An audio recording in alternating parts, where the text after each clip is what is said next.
So here at St David, nearly all of our pupils come from homes where English is the first language. But since 2019, there's been a strong emphasis in the school of developing Welsh. I went on the sabbatical course in 2019.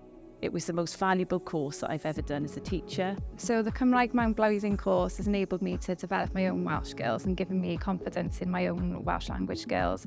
It's also given me understanding of the methodology behind teaching language and how that can improve the pupils' confidence. The professional learning for staff has been a priority for the school, and staff have had the opportunity to develop their skills and knowledge in Welsh, and more importantly, their confidence. When Jackie returned from the sabbatical, she gave the staff confidence in using phrases in the classroom and in the corridor. The children saw us speaking, using Welsh, and that gave them the confidence to do the same. Dwi'n mwynhau Cymraeg achos mae'n hwyl iawn and we do lots of outside activities while learning Welsh. So for us at St David's, I think the most important thing that's come out of that is the use of Welsh around the school.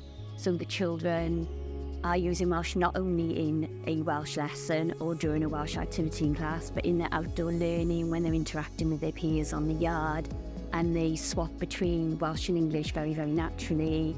And there's a real culture of bilingualism and children using Welsh and having that love for the language. Mae plant, dwi'n gweld y plant siarad ar y iard, ac yn canu caneuon Cymraeg ar y iard, ac yn clywed y plant yn siarad Cymraeg gyda y rhieni tu allan yr ysgol hefyd. Dwi'n dysgu yn y siarad Cymraeg for the future generation and for us to speak it more.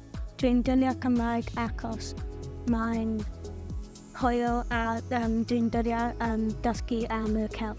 Dwi'n dysgu siarad Cymraeg because we must share the meaning of Welsh to our parents and families. So it really is a culture of the school, and the language is very much a living language within the school.